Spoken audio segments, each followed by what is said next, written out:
एक दिन की बात है, जब हम और हमारे पति गए थे मेडिकल दवा लेने के लिए। जब हम लोग उधर से वापस आ रहे थे तो हम फल ख़रीदना शुरू किए घर के लिए। तो कुछ बच्चे ऐसे थे जो सड़क पे इधर उधर भीख मांगते हैं, वो आए और हम लोगों से पैसे मांग रहे थे। तो हमारे हस्बैंड जी सोचे पैसे देंगे तो पता नहीं क्या करेगा, क्या पता कुछ नशा वशा ना करे। तो उन्होंने जो फल ख़रीदा था अपने लिए, वही फल ख़रीद के उनको दिया। जैसे वो एक लड़का तो पाया फल और लेके तुरंत भाग गया, वहाँ से गया और 2-4 बच्चों को और भेज दिया। वो गया होगा, खा रहा होगा तो पूछे होंगे लोग कौन दिया है, तो बताया होगा, तो दौड़ के आए 2-4 बच्चे और वहाँ पे पैसे मांगने के लिए। तो हम अब सारा फल खरीद के गाड़ी पे बैठ चुके थे, तो हम लोग उन लोग के लिए फल नहीं खरीदे, लेकिन हाँ दो मतलब हाथ में 2-4 रुपये जो ऊपर थे वो पैसे उन बच्चों को हम लोगों ने दे दिया। लेकिन तभी एक अंकल आए और उन्होंने, जब बच्चे उनसे पैसे मांग रहे थे तो एकदम साफ साफ इनकार कर दिए और डांटा भी। उन्होंने कहा कि चलो भागो, तुम लोग का रोज़ रोज़ का यही धंधा हो गया है। तो मैं ऐसे अंकल से पूछना चाहूँगी कि आप देते हैं कितना भिखारियों को?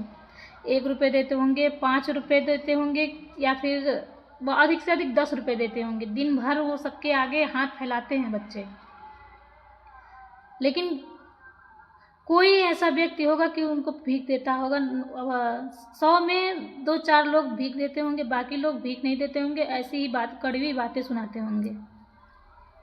ये वो बच्चे हैं जिनके पास घर नहीं होता, खेत नहीं होता, सड़क के किनारे रहते हैं, रेलवे स्टेशन पे रहते हैं। हो सकता है उनके कोई गार्जियन ना हो, ना माँ हो ना बाप हो, और ना ही फैमिली में कोई हो। उनकी मजबूरी होती है, दिन भर मांगते हैं, रात को सड़क के किनारे सो जाते हैं और वहीं खाते हैं।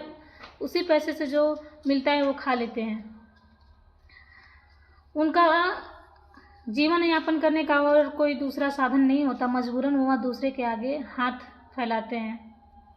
ये देख के हमको बहुत दुख हुआ जब अंकल डांटे उनको। तो मैं उन अंकल से पूछूंगी ये कि अगर आप 1 रुपया दे रहे हैं या फिर 5 रुपये दे रहे हैं, 10 रुपये दे रहे हैं, तो ये बताइए कि उतने में आजकल होटल में बैठ जाइए तो 30 रुपये प्लेट तो छोला समोसा आएगा, 30-35 रुपये। बिना 70 और 80 रुपये का छोला और भटूरा नहीं आएगा। मतलब आजकल इतनी महंगाई है कि हर चीज़, खाना, कोई भी दाल चावल सादा ले लीजिए, वो भी 100 रुपये से ऊपर का ही आएगा। तो आप ये बताइए कि उन पैसों से बच्चे खरीद क्या सकते हैं?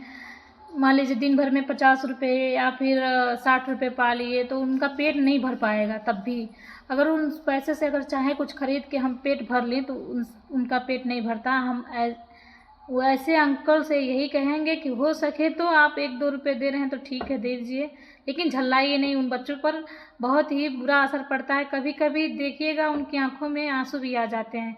मुझे बहुत तकलीफ़ हुआ उस दिन, लेकिन मैं कह नहीं पाई अंकल से। लेकिन ये सत्य बात है कि अगर आप किसी को झल्ला के बोलेंगे, तेज़ बोलेंगे, तो उनकी मजबूरी रहती है। बिना मजबूरी के कोई हाथ नहीं पसारेगा किसी के आगे।